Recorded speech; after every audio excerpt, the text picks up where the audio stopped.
Vai começar lá, pessoal.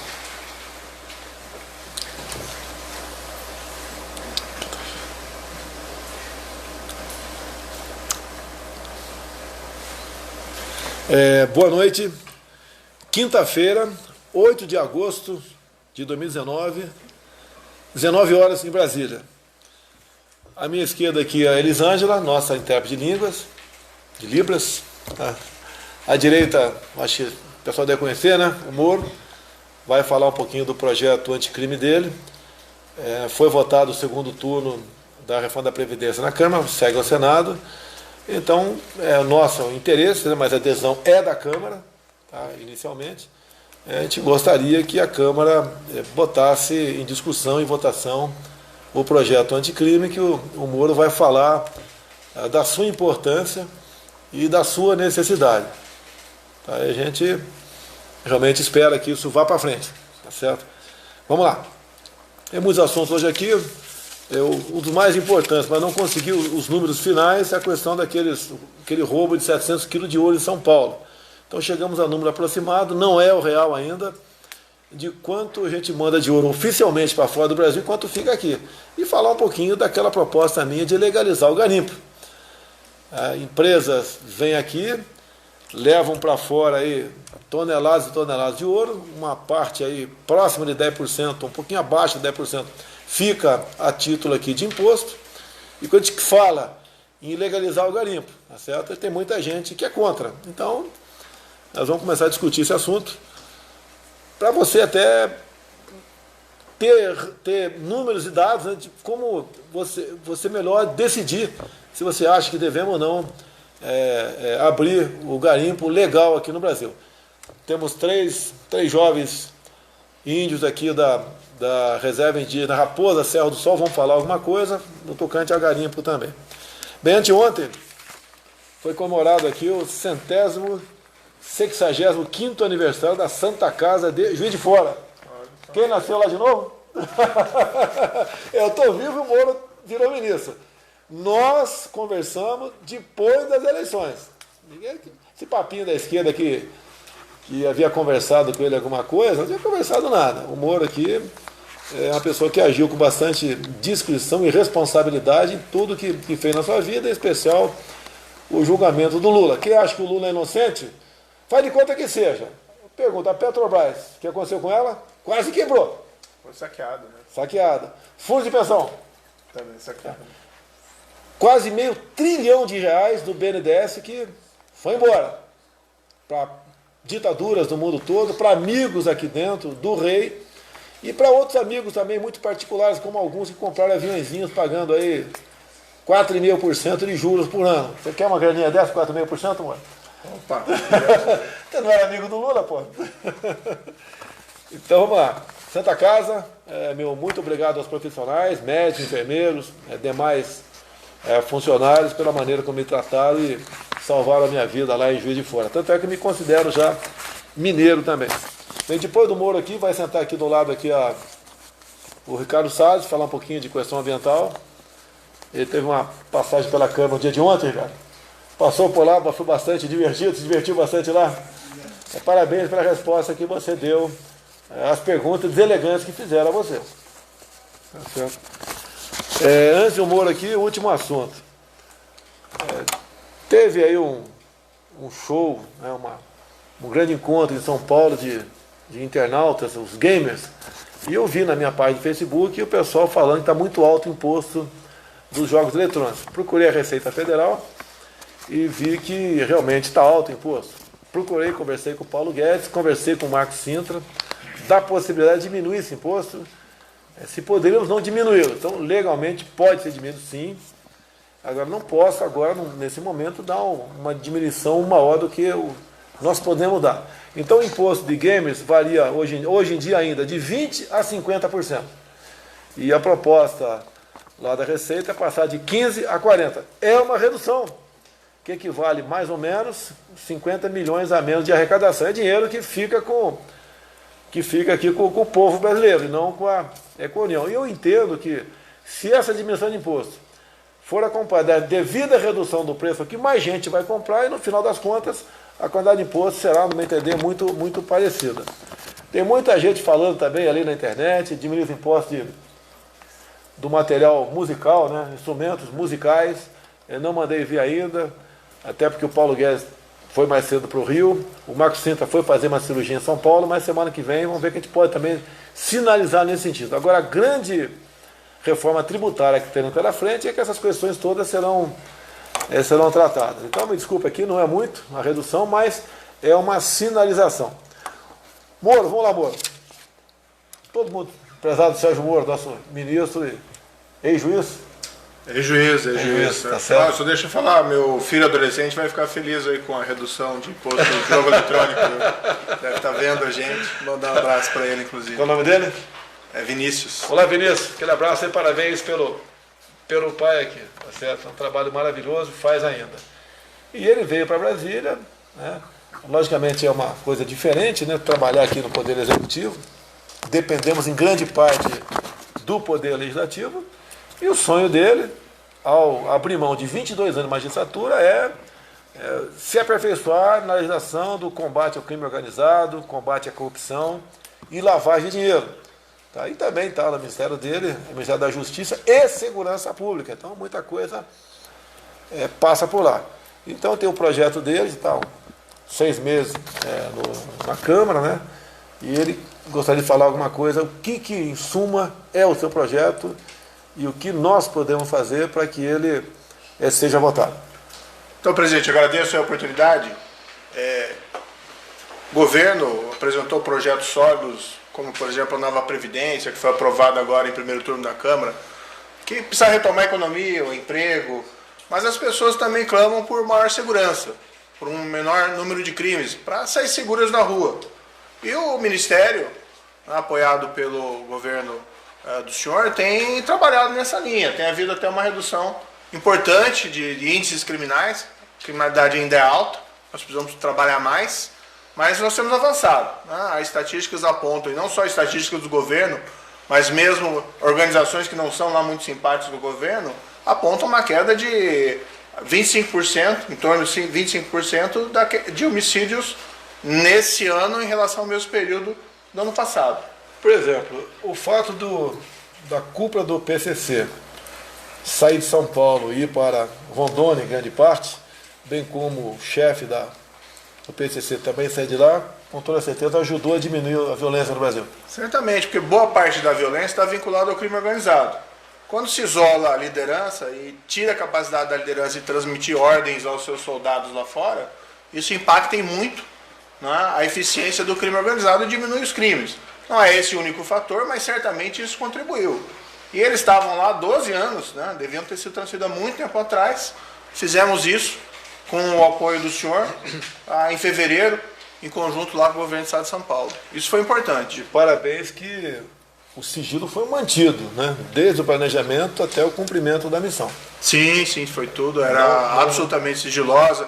E vamos destacar que teve apoio das Forças Armadas, teve apoio de vários órgãos do Ministério da Justiça, então funcionou muito bem. E a transferência foi a decisão? Foi uma decisão do governo federal junto com o governo estadual, né? E foi importante ter o apoio do senhor para fazer essa operação, porque senão não faria, porque é uma decisão muito estratégica. Moro, um caso muito emblemático, que está no teu projeto de combate aí ao crime, né? Nós temos um caso que aconteceu em Minas Gerais. É conhecido como o caso cunhado da Ana Hickman. O que é isso aí? Todo mundo já sabe o que é isso aí. Estava a Ana Hickman, mais o seu cunhado, mais uma senhora dentro do quarto, e um bandido entrou no quarto atirando. Acho que acertou 2 ou 3 tiros na mulher. Acertou. E daí o cunhado da Ana Hickman consegue entrar em luta corporal com esse bandido, rolam pelo chão e ele acaba com a arma do vagabundo dando 3 tiros na cabeça do marginal. Bem, o que acontece? 3 tiros, não? Acho que foram 6. Meia dúzia? Que fosse, na minha entender, que fosse 10. Não tem problema nenhum. Então, no teu projeto, eu acho que foram 3, amor, mas tudo bem. Não, 3 ou 6. Então, vamos lá. No teu projeto, diz que tira fora a figura do excesso, né? Eu te pergunto, uma vez esse teu projeto, que consta a questão do excesso, caso transforme-se em lei hoje, isso daí beneficiaria o cunhado da Ana Hickman? Beneficiaria. Tem que ser entendido que as pessoas não são exatamente máquinas. Então, quando alguém é atacado, como foi esse caso injustamente, a pessoa reage e, eventualmente, pode haver até algum excesso, mas a pessoa praticou aquele excesso no momento de um certo descontrole. Então, seria absolutamente errado, na minha opinião, tratar esse caso, o cunhado, que apenas agiu lá para proteger a família, como um assassino. Não foi um assassino, ele defendeu a família. Então, essa é uma proposta. Essa é uma proposta que está no projeto. Tem outras propostas importantes. Eu li um Twitter do senhor hoje, falando, criticando a possibilidade de um pai que matou a filha deixar o presídio naquelas famosas saidinhas por conta de Dia dos Pais. Isso é algo que o projeto anticrime acaba. E tem outras medidas importantes. A previsão lá da execução em segunda instância, a execução do tribunal do júri. E tem uma medida que acho que é fundamental, importância, presidente, que eu permito aqui só explicar, é uma que diz assim, olha, se você foi condenado por ser membro de crime organizado, ter praticado crime numa organização criminosa, você não obtém benefício prisional, tipo saída da prisão ou progressão de regime, enquanto você se manter vinculado à organização criminosa. O que a gente quer? A gente quer que o preso se ressocialize e volte um cidadão. E não volte para a rua um soldado do crime organizado. A ideia com isso é o quê? Não é só manter as pessoas presas, mas sim desestimular que se permaneça faccionado. Isso vai ajudar a diminuir a força dessas organizações criminosas. Então, eu acho assim, fundamental a importância das reformas econômicas. Mas nós precisamos também tratar da segurança das pessoas, embora nós estamos fazendo isso no seu governo, reduzindo essa taxa de crimes. Com o projeto anticrime nós vamos ter condições de dar um salto, na minha opinião. Ninguém vai conseguir zerar a violência no Brasil, mas temos que ter medidas para que desestimule quem porventura queira cometer um crime. E grande parte dos crimes são premeditados. Então o projeto do Moro tem isso. Outras ideias, com toda certeza, pode aparecer, eu tenho outras ideias também. E vamos tratar desse assunto com a velocidade e com a responsabilidade que nós todos devemos ter. Então a gente espera que o parlamento se debruce sobre isso e bote em votação. Com toda certeza vão fazer algumas alterações, isso é natural. É coisa rara qualquer projeto chegar na Câmara, tramitar no Senado também e voltar para a mesa do presidente para sanção ou veto sem alterações, tá certo? A gente respeita muito a pauta da Câmara, né? Apenas chamando a sensibilidade desse projeto. E assim, presidente, para pedir uma correção, não é um projeto do Moro, é um projeto do governo Jair Bolsonaro e é um projeto que interessa a sociedade em geral, né? Tem muita gente dentro do parlamento que apoia esse projeto, que entende importante, assim como o governo federal tem dado esse impulso. Eu vou pedir para o Davi Alcolumbre, que é o presidente do Senado Federal, tá? Que lá tem uma proposta de emenda à Constituição que passou na Câmara para reduzir a maioridade penal para alguns tipos de crime.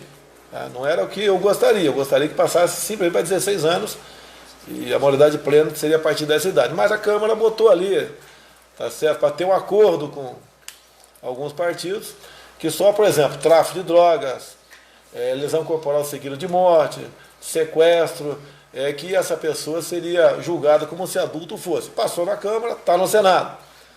Digo, não é o que eu quero e eu não tenho qualquer ascendência sobre a Câmara. Eu tenho contato.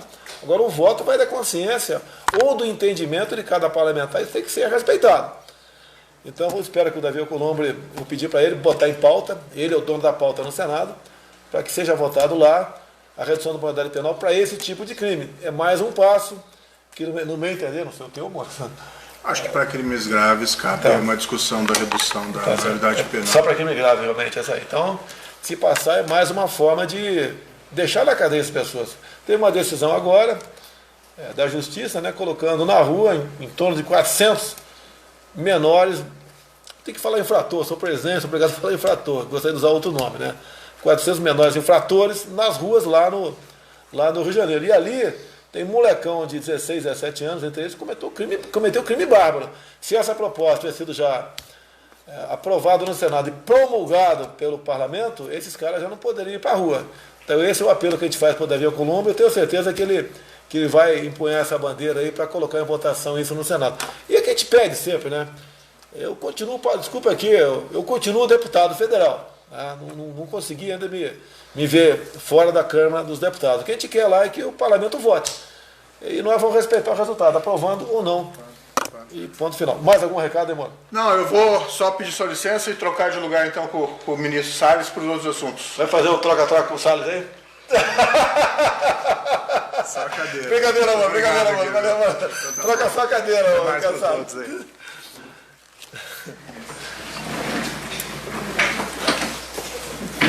Bem-vindo aí, Ricardo Salles aí. Ô, Ricardo Salles, eu tô na capa do Globo aqui. Não é pra qualquer um, né? Tô na capa do Globo aqui de...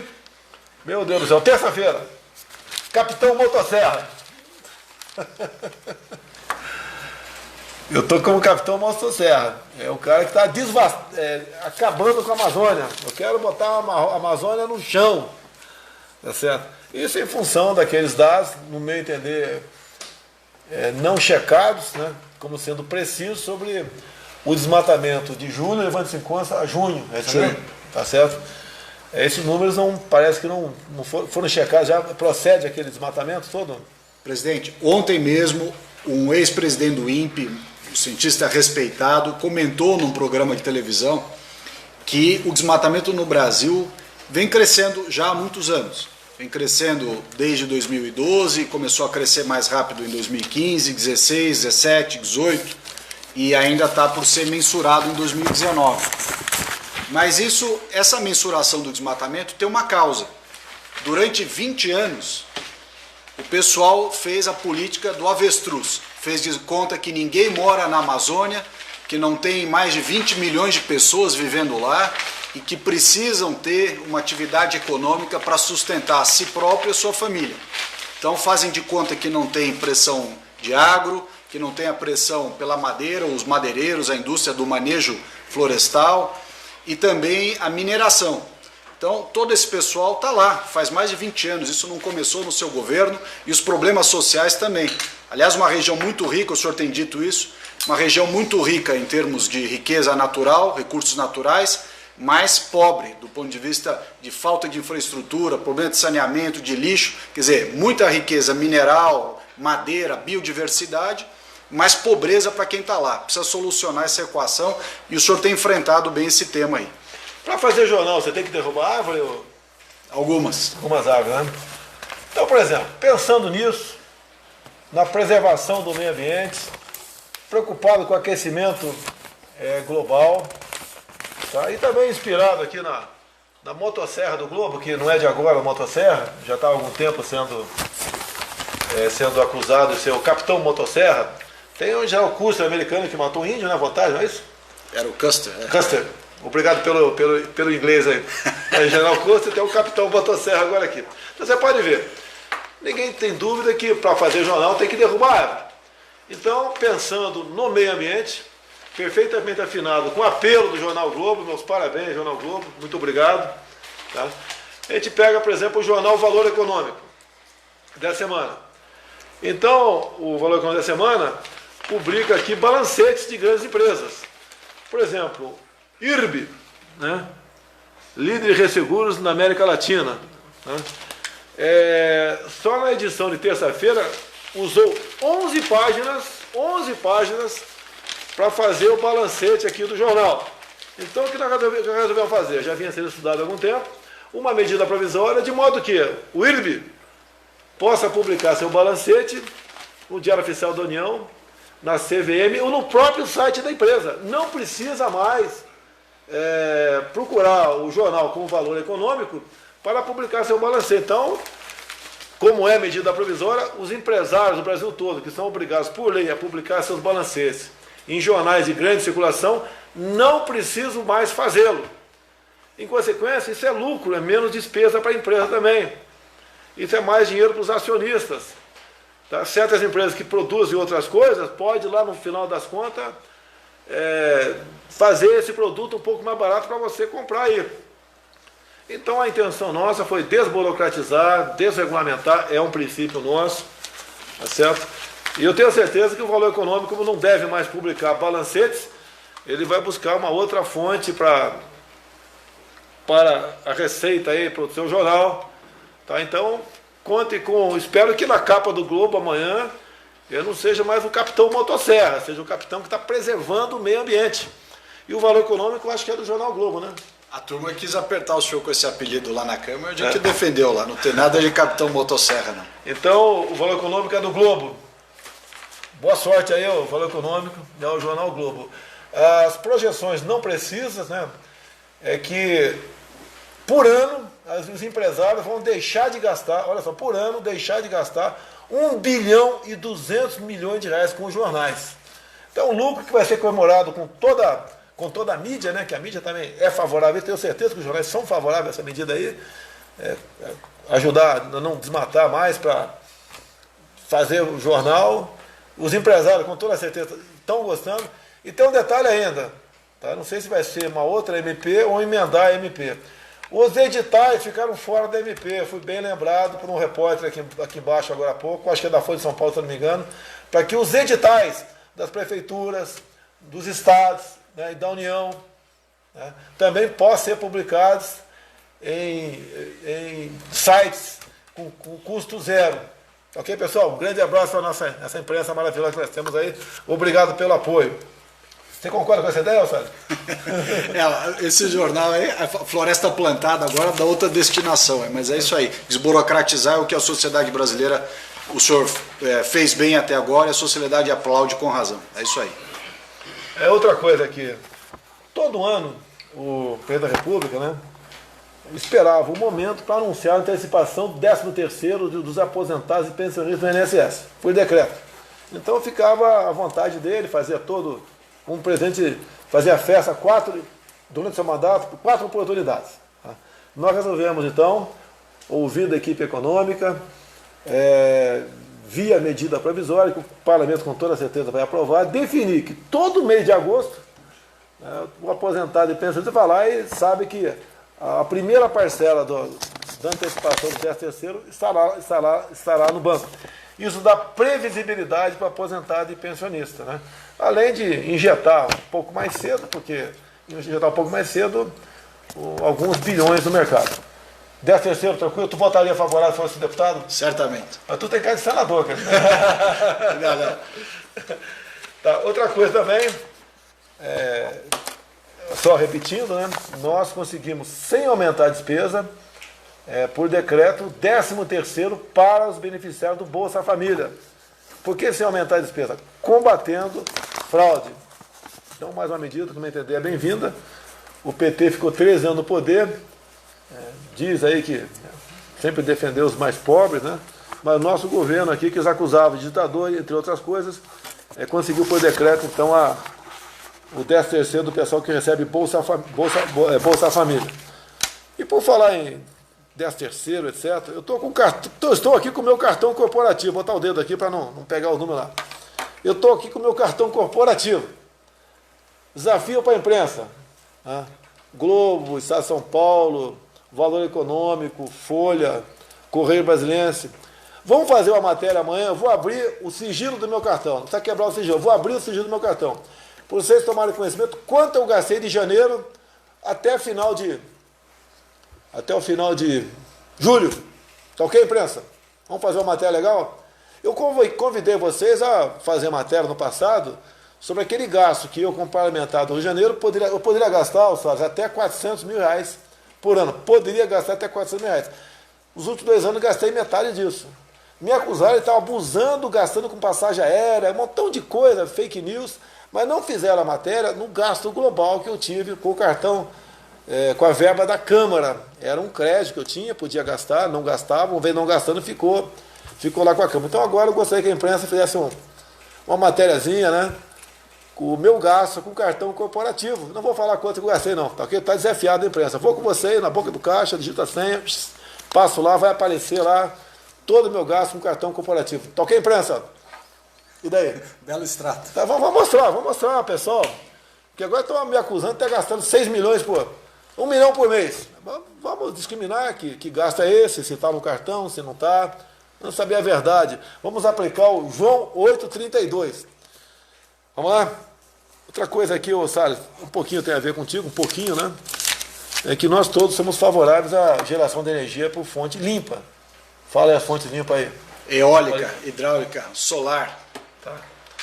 Fonte limpa. Estivemos aqui, o Salles não esteve, estivemos aqui em Sobradinho, lá na Bahia, visitando aí a hidrelétrica ali de Sobradinho. Né? E ali foi inaugurado o primeiro conjunto de painéis assentados no espelho d'água. Tá? Lá estava assentado o equivalente a 1 hectare. Tá?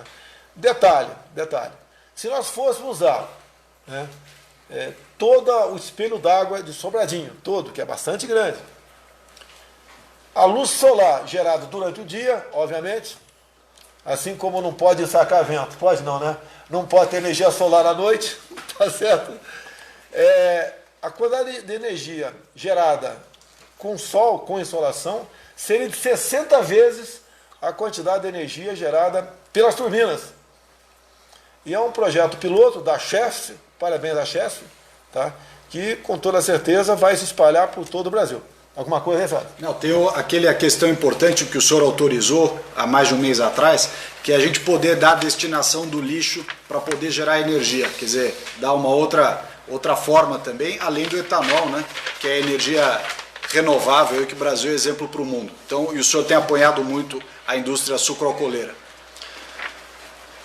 Lá atrás, no governo militar, nós tivemos o programa Proálcool. Eu acho que em torno de 95% dos carros no Brasil eram movidos a álcool, se eu não me engano. Tá? Já tem tecnologia fora do Brasil, caminhões movidos a álcool também.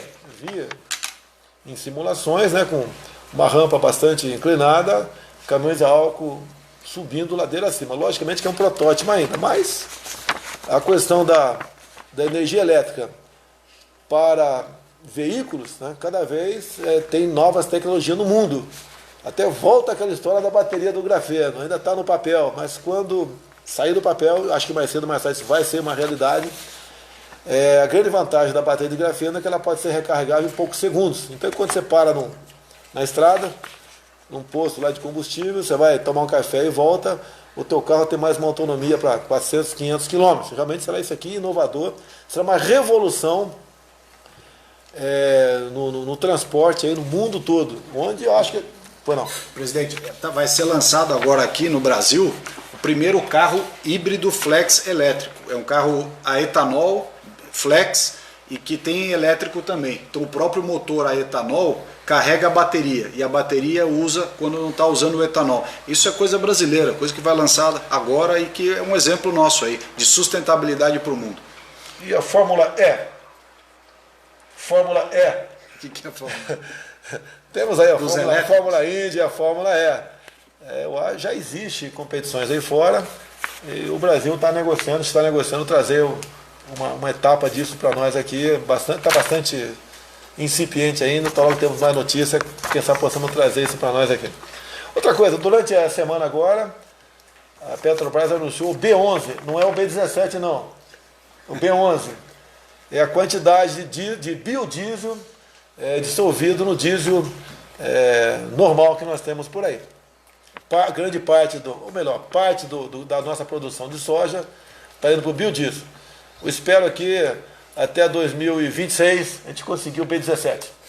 Okay? Mais ainda biodiesel. Vamos lá. Tivemos anunciado pela ministra Tereza Cristina uma colheita recorde de 241 milhões de toneladas de grãos na safra 2018-2019. E aí, eu não sei, não é muito a tua área, mas você tem condição de falar isso aí, cada vez mais, assim como acusa sua motosserra, acusa a Tereza Cristina de ser aí a dama do veneno. Isso é uma bobagem, presidente, porque o fato do Brasil ter aprovado novos defensivos significa que os velhos saíram do mercado. Quem defende manter os velhos ao invés de substituir por coisa mais moderna, com tecnologia desconhece completamente. Aliás, tem uma regra, uma lei no Brasil, um regramento, que diz que nada mais grave ou com maior risco pode ser aprovado. Então, se tem coisa nova, é no mínimo menos gravoso, com menos risco do que o anterior. Era uma burrice ficar retardando a análise de coisas, é quase como defender a penicilina tendo medicamentos muito mais modernos à disposição. É a mesma analogia. E olha só, o mundo aí fora, quando compra qualquer coisa nossa, tem um rigoroso controle fitossanitário. É isso mesmo? Se nós estivéssemos produzindo algo com veneno, eles não comprariam. E o Brasil, levando-se em conta a quantidade de alimento produzido e o consumo de agrotóxicos, o Brasil é o 44º país do mundo. À nossa frente está aí uma infinidade de outros países que consomem, né, que usam mais agrotóxico em suas lavouras. O maior uso por hectare de agrotóxico, presidente, é no Japão. E, por curiosidade, é o país com a maior longevidade das pessoas, vivem mais tempo. Portanto, a questão não é essa simplicidade de raciocínio. A questão de usar corretamente, aplicar corretamente, respeitar o solo, saber manusear. E isso aí o senhor está criando um programa para treinar os agricultores a fazer o manuseio da maneira mais adequada. Inclusive, na última viagem minha a Osaka, eu conversei com o primeiro-ministro japonês, porque quando eu cheguei, foi logo depois do almoço, Regubar estava nessa viagem, estava, né, no Japão, nós fomos por uma galeria e depois numa churrascaria à noite. A imprensa desceu a lei em mim, porque o presidente foi passear no Japão. Então não tinha nada a fazer naquele dia, o fuso 12 horas, então eu fui andar, né, para poder, quando chegar à noite, dormir para no dia seguinte aguentar o batente. E à noite, nós fomos numa churrascaria. Muita contragosto, porque eu não gosto de gastar dinheiro. Atenção, imprensa, dá para vocês saber se eu gastei, dá para vocês saber, é só vocês, né? Mas eu vou filmar vocês na caixa eletrônica comigo, vou filmar vocês lá, tá? Então comemos um churrasco à noite, no Japão, e carne australiana. Em 2 momentos no grupo no G20 lá, eu falei para aquelas autoridades massas que estavam lá, né, em especial o japonês, eu convidei ele, já que ele está indo para o Chile esse ano, que ele para no Brasil, que se for possível, né, acerta a questão de fuso, para na hora do almoço no Brasil, e eu quero pagar o churrasco, tá? Eu quero pagar o churrasco, lá imprensa, eu quero pagar o churrasco para a comitiva aí japonesa, porque depois, pode ter certeza, sabe, depois que o japonês abrir o olho e comer a nossa carne, ele não vai querer mais genérico de lugar nenhum no mundo, ele vai importar carne do Brasil. E nós pretendemos abrir, sim, o mercado de carne com o Japão. Tá certo? Você vai estar nesse churrasco? Com certeza. Você vai pagar, brasileira. Você vai pagar a tua cota. Para pegar uma continha do senhor. Último assunto aqui, eu vou ficar devendo, né? Vou falar por alto que não consegui os dados junto à Receita Federal. Porque é um negócio que, olha só, mesmo sendo presidente é difícil. Não é porque a Receita está me sonegando dados, não é nada a ver. É que é complicado buscar certos dados no Brasil, porque vocês sabem que aqui tem muita coisa debaixo dos panos, né? Tivemos um roubo agora há pouco, aqui no aeroporto de São Paulo, de aproximadamente 700 quilos de ouro. Daí a gente começa a correr atrás, né? De onde veio esse ouro, de onde ele foi extraído, é particular, é empresa, tem nota fiscal, e o que é mais importante, quanto de imposto fica no Brasil. Então os dados aqui na Receita,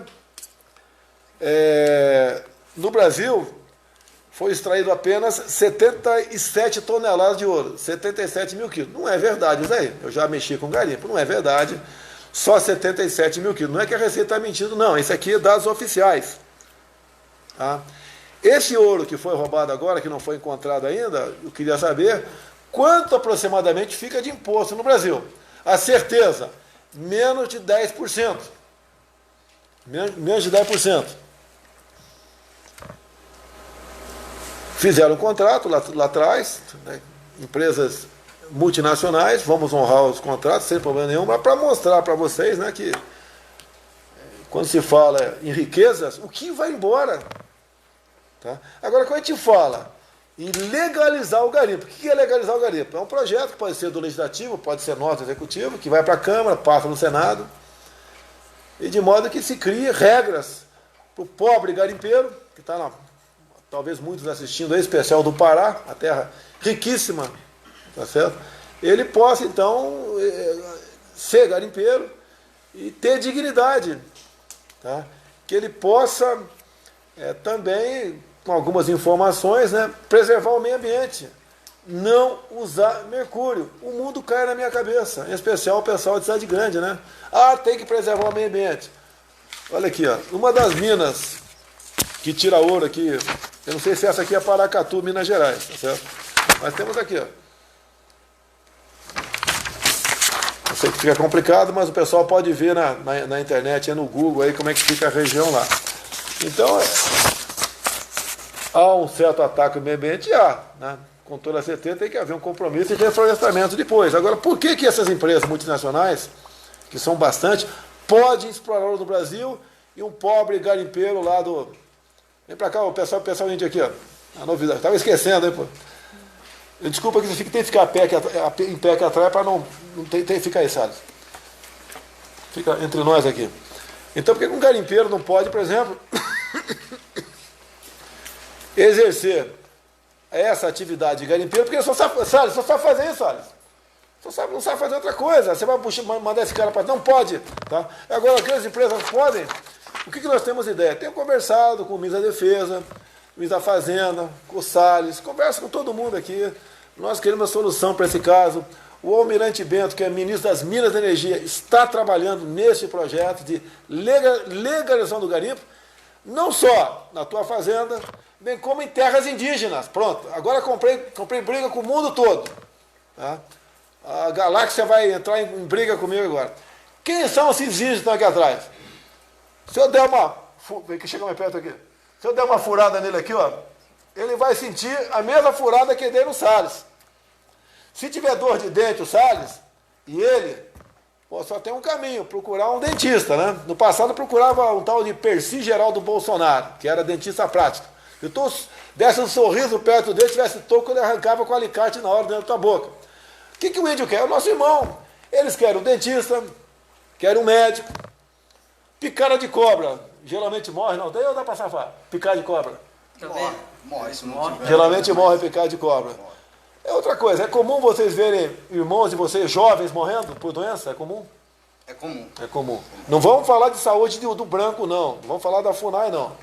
Na vida normal, o índio está dentro da sua reserva, ele tem problemas. Eu não sei qual é a expectativa de vida de um índio dentro de uma reserva. Se a nossa está na casa dos 72, 73, eu acho que a dele está abaixo de 50, eu acho, não tenho certeza. Mas é muito mais abaixo do que a nossa. O que lhes falta, o que eles querem? Eles querem explorar essa terra. Você pega uma reserva Yanomami, aqui não são Yanomamis não, reserva Yanomami, 2 vezes o tamanho do Rio de Janeiro. Imaginou? Você pega ali de ponta a ponta, Itatiaia a Campos, eu não sei quantos km são aí. Raposa do Sol, 2 litros. Não. Yanomami, 2 vezes o tamanho do Rio de Janeiro. A Raposa do Sol é 1/3 mais ou menos. É bem menor a Raposa Serra do Sol, é bem menor. O índio não quer o latifúndio. Ele quer plantar na sua... A terra quer plantar ou não? Sim. Tá? Quer plantar na sua terra. Se tiver ouro lá, quer garimpar ou não quer? Sim, eles querem ganhar a vida dele. Eles não precisam de gente do Estado para buscar cuidar da vida deles. Eles querem cuidar da própria vida deles. Como temos índios de Pareci, se não me engano, no Mato Grosso? Mato Grosso. Que plantam. Campos Novos dos Pareci. Inclusive o IBAMA deu uma multa dele, foi esse ano ou ano passado? É no 2017. A multa... 120 milhões. 120 milhões, porque os índios estavam plantando. Mudou isso aí lá no IBAMA ou não mudou? Não, eles foram multados porque estavam usando organismo geneticamente modificado, transgênico, dentro de terra indígena, que não pode. Aí do lado de cada cerca pode, do lado de cada outra cerca não pode. A terra é a mesma, o meio ambiente é o mesmo. Isso é uma regra que é puramente jurídica, não tem critério técnico para não poder. Bem, vamos lá. Esse é o pessoal que gosta de tudo natural, é contra o transgênico. Quantas vezes eu já vi gente defendendo aí o alimento natural com uma lata de Coca-Cola na mão. Tu sabe a forma da Coca-Cola? Se soubesse, estaria rico, né? Sem querer ser o tal de professor Gavião aqui, roubar a ideia de ninguém. O professor Pardal inventa, o Gavião roubava as ideias, tá certo? Mas é uma realidade. Vamos fazer uma novidade aqui? Fala uma mensagem de 30 segundos na tua língua para o povo brasileiro, depois você traduz em português como é que é. Fala bem alto, por favor aí. Brasileiro aman, anam cuja aman, amerigon randu anacoman, amerigon coman anaurandu, segashru urun coman. O que você falou aí?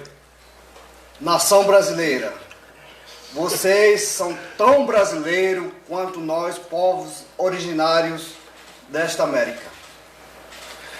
Quer uma mensagem do coração mais pura do que essa? Tem nossos irmãos aqui.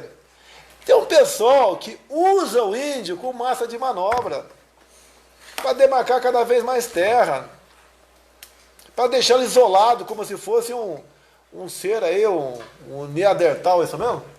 A turma nem pergunta para ele o que eles querem. Não pergunta, nem conversa com eles. Tem muita ONG lá na Raposa Serra do Sol? Bastante. Bastante, Camuflada tem bastante. Camuflada, né? Tem mais ONG na Amazônia do que no sertão nordestino. Muito mais. Tá? Nós vamos fazer de tudo para integrá-los à sociedade. Vocês querem plantar? Com certeza. Sim. Querem criar bois? Com certeza. O que mais aí? Nós vamos para isso. Vocês querem ter energia elétrica na propriedade de vocês? Sim. Esperemos sim. Lá tem a casa, fala de casa de farinha. Como é que é movimentada a casa de farinha hoje em dia? É manualmente mesmo. Você pega a paleta que chama e vai mexendo a farinha. Tá. Então a energia elétrica, o motor do lado ali faz a farinha para eles. Eles querem a tecnologia que nós temos. É justo nós negarmos isso a seres humanos como esse que estão do nosso lado aqui? O que nós somos de melhor do que ele? Aquele pessoal que quer eles confinado não quer o bem dele. Geralmente é pessoal que ganha dinheiro de ONG para mantê-los dentro de sua propriedade confinados. Eles não querem isso. O índio é tão brasileiro, ele é tão inteligente como nós. Se pegar um filho dele, e um de nós aqui, vamos supor, adotar, ele vai crescer igual o filho dessa pessoa legítimo, biológico, não tem diferença. E cada vez mais escondem o índio, não defendem o índio. Nós estamos, está acompanhando aqui, buscando construir um linhão de energia elétrica, lá de Manaus a Boa Vista, em Roraima. Nós estamos 6 anos, o Brasil está tentando, né? E não consegue. É problema ambiental, que praticamente está resolvido nesse caso, lá agora tem problema indigenista. Espertalhões ficam usando os índios para dificultar isso daí. Tá? E a gente gasta por ano com uma energia de lá. Agora, em grande, quase totalidade agora de Roraima, né? De óleo diesel, a gente está gastando, quer dizer, botando na conta dos demais brasileiros por ano 1 bilhão e 200 bilhões de reais. Não é justo Fora isso. o prejuízo ambiental de queimar óleo para gerar energia. Ah, mas aí o pessoal ecochato não fala nisso. Não toca nesse assunto. Tá? Não fala que lá essa usina termoelétrica de lá de... São algumas, né? De Roraima gera energia caríssima e polui o meio ambiente. Não falo, porque é interesse em não desenvolver o estado de Roraima. É um estado que tem um subsolo riquíssimo. E tenho certeza que eles gostariam, já falaram aqui, gostariam de explorar as riquezas que existem lá. Você pega o mapa metalogenético, né? Todas as cores tem ali mais ao norte de Roraima, que engloba Raposa Serra do Sol e também a reserva Yanomami, a área mais rica do mundo, do planeta. Outra área bastante rica é o Vale do Ribeira, São Paulo. Muita coisa lá também. Por isso começaram a trazer índio do Paraguai, já há uns 10 anos aproximadamente, e jogar ali em Miracatu, ali em Eldorado Paulista, por coincidência, a terra onde eu cresci. Tá? Então tem tudo ali, essas áreas tem tudo. Eu tenho dito que toda vez que fui a Roraima, né, sentido figurado, tenho falado, se eu fosse rei de Roraima, com tecnologia em 20 anos, né, teria uma economia próxima do Japão. Isso é verdade. É justo nós condenarmos as pessoas dentro da terra? Né? Sabemos, temos a OIT pela frente, burocracia, parlamento, lobby. O índio não fala a nossa língua. Como é que eles conseguiram tanta terra? Não foi para defendê-los, não foi para defender eles, tá certo? Foi para defender interesses internacionais que tem na região. Por isso, Salles, interessa números, né, abusivos sobre a região amazônica. Porque cada vez mais nós nos enfraquecemos, cada vez menos nós podemos falar que a Amazônia é nossa. Alguma coisa mais aqui que eu falei atrás aí? Presidente, o motivo da nossa visita aqui na capital federal, primeiramente é uma honra muito grande estar participando dessa transmissão ao vivo. O motivo da nossa vinda aqui é justamente, tudo e um pouco mais daquilo que Vossa Excelência mencionou. Nós vivemos numa terra riquíssima para cultivo de grãos, onde antes os rizicultores plantavam, hoje todas elas, ministro, todas elas estão embargadas e nós estamos proibidos de produzir numa área que já é consolidada, que não há nenhum tipo de desmatamento, não há nenhum tipo de poluição, nada do mesmo.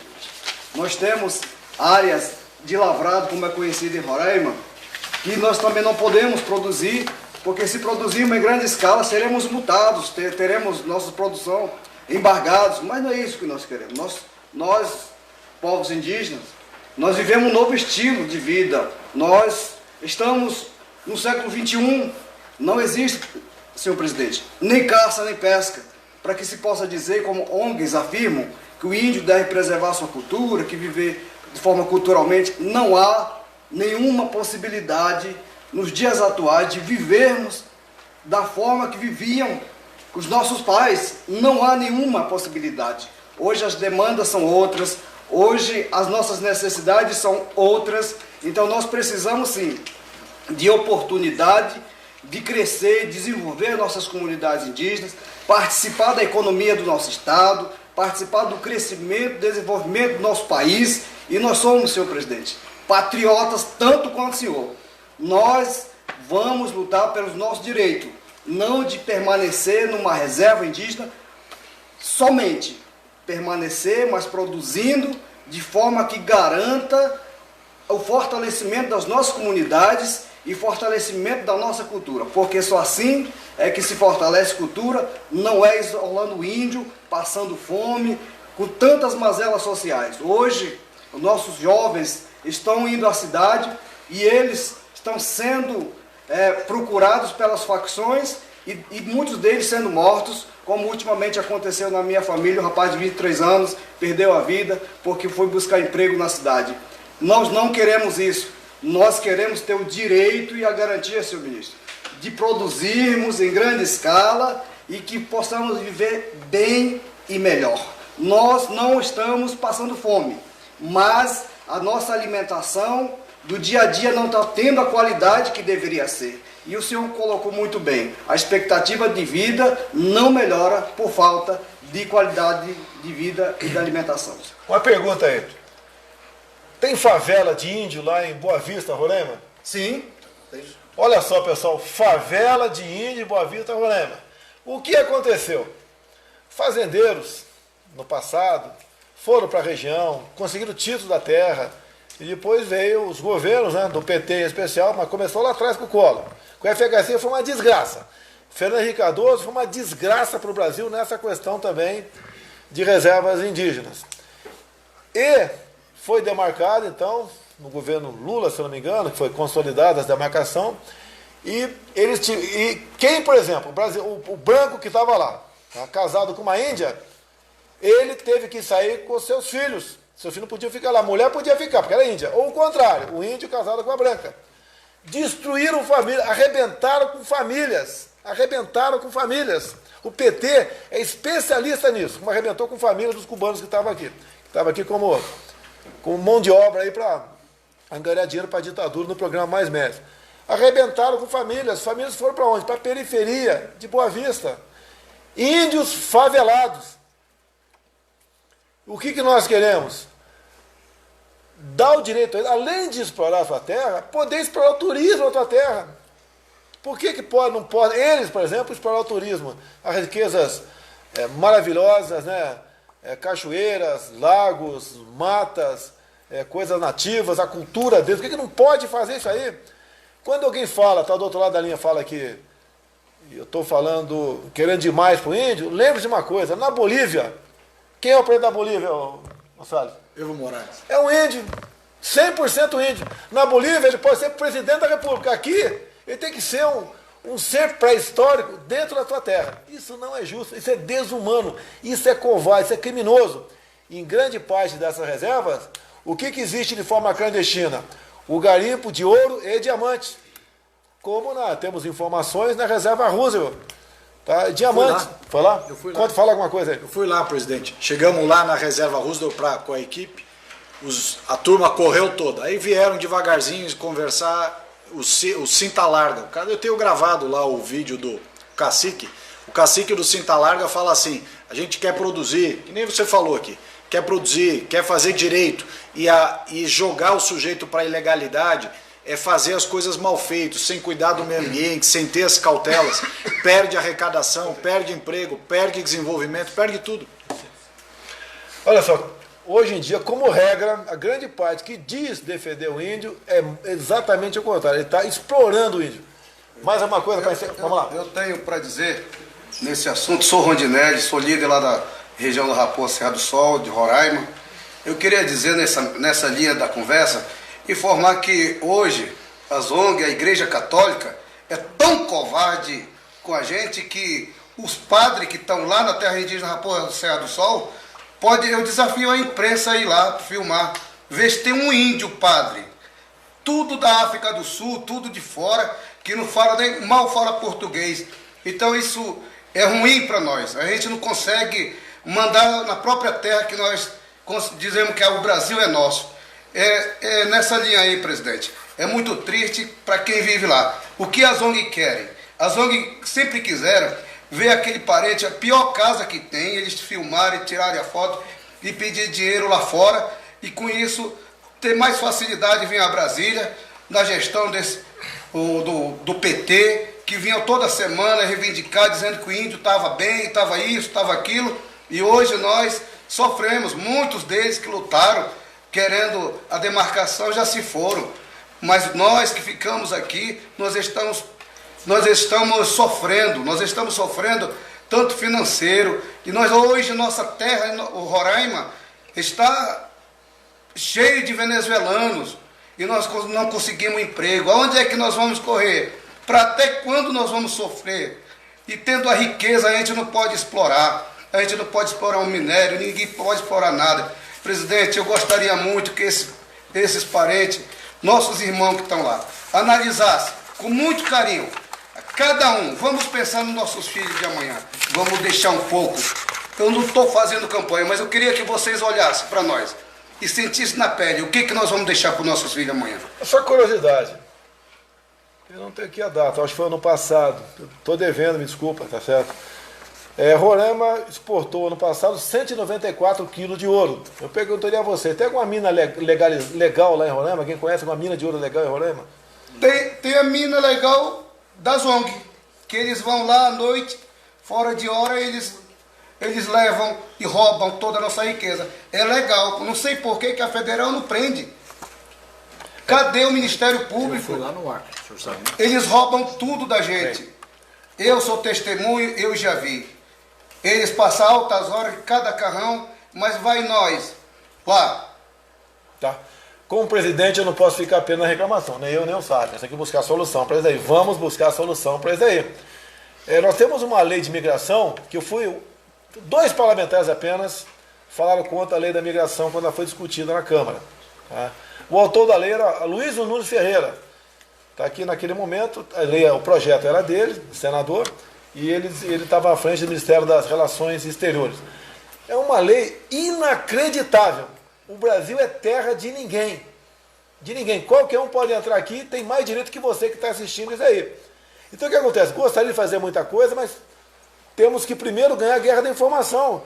Os nossos irmãos aqui, que estão aqui nos grandes centros, paletó, gravata, ou trabalhando aí na área urbana, tem que aos poucos entender a verdade dessa guerra de informações no tocante à região amazônica. Eu já falei várias vezes do AAA, vamos voltar a falar semana que vem de novo. Nós temos que ganhar essa guerra para poder tomar providências concretas. Porque se eu entro com um projeto agora, que eu preciso de projeto, eu não tenho autoridade, nem sou ditador para buscar soluções, né? Do que essas pessoas precisam. Tá? Mas nós temos que mostrar a você que vive na área urbana, tá? Quem são os índios, o que eles querem. E a grande farsa, a grande mentira de ONGs, de entidades religiosas, no caso católica, CIMI, fazem contra essas pessoas. Assim, diferentemente de evangélicos, quando vejo realmente fazendo um bom trabalho nesse meio. Agora, lamentavelmente, uma parte da Igreja Católica tá voltada para mantê-los no estado que eles se encontram. Não estão preocupados com o desenvolvimento deles, não estão preocupados em tratá-los como seres humanos. Nós temos que buscar uma solução para isso. Mas o primeiro passo é vencermos a guerra aqui da comunicação com vocês. Encerrando, alguma coisa mais, Alçado? Não, presidente, obrigado aí pelo convite. Aos 3 amigos aqui da Raposa Serra do Sol, obrigado pela participação. Eu encontrei de manhã hoje na saída lá do Alvorada, convidei para vir para cá, vieram, e muito obrigado pelo recado. Agora é o seguinte, né? Não precisa nem acreditar em mim nem no site, acreditem neles, que estão aqui lutando realmente, de verdade, pelo bem do seu povo. Senhor presidente, eu queria uma palavra aí. Vamos lá. Eu me chamo Altevide Souza, sou presidente da SODIU. Nós tivemos, senhor presidente, ontem com o secretário da Casa Civil, eu não lembro o nome, mas nós deixamos ontem, ministro Jorge, deixamos ontem um presente, não sei se o senhor recebeu, o Nióbio. Eu conheço o Nióbio, mas eu não recebi não, deve me entregar. Não é o ministro Jorge não, o Jorge é ministro, não é secretário da Casa Civil, mas tudo bem, então eu levanto quem é aqui. Então, chegou não? Chegou não, né? 2 AJO do Exército da Marinha que não chegou não. Então, senhor presidente, nós queremos, junto com o senhor, desenvolver o nosso Brasil. O povo indígena em Roraima está esperando uma solução que o senhor, como presidente, mostre e faça e dê uma solução para atender o nosso povo indígena. Lá nós estamos sem poder fazer nada, presidente. Não podemos produzir de grande escala, não podemos produzir, explorar a riqueza do nosso estado, onde temos. E agora recentemente, o IBAMA foi montar uns empresários que estão produzindo lá em Roraima, que eles não estão mais na terra indígena. Mas o IBAMA foi lá, montou. Né? Eu quero levar isso ao conhecimento de Vossa Excelência, né? Para poder rever isso aí e tomar providências. Então eu quero... Presidente, todos esses assuntos, o Brasil tem lei, é um país que tem lei, devido processo legal, oportunidade de ampla defesa, isso que é muito importante. O Brasil é um país que segue a sua Constituição, tem um marco legal e nós vamos fazer valer as leis, respeitar as leis e quando for o caso, se precisar, muda-se a lei. É assim que funciona num país que segue o devido processo legal e o Brasil é um exemplo disso aí. Conte com a gente. Para deixar bem claro aqui, eu não tenho nenhuma aversão a estrangeiro. Tá? O que eu não quero é estrangeiro de forma ilegal no meu Brasil. Quem não está aqui na forma da lei, no meu entender, tem que sair do Brasil. Até que o ministro Moro editou uma portaria, um número esquisito, né? 666, para que ele tenha mais facilidade para mandar para fora do Brasil estrangeiros que tenham cometido crimes no seu país. Não tem nada a ver com aquele jornalista ali, aquele jornalista espertalhão aí que acusou o Moro que ele expulsado do Brasil. Mas nós devíamos ter lei mais rígida para proteger exatamente o nosso povo. Então, nada contra estrangeiro, mas de forma legal dentro do Brasil. Uma coisa mais? Pessoal, deu 1 hora mais ou menos, desculpa aí, demorou muito. Muito obrigado pela atenção. Se Deus quiser, semana que vem teremos dado preciso sobre aquele roubo de ouro e quanto realmente fica no Brasil. Tá ok? Um abraço a todos, até a semana que vem, se Deus quiser.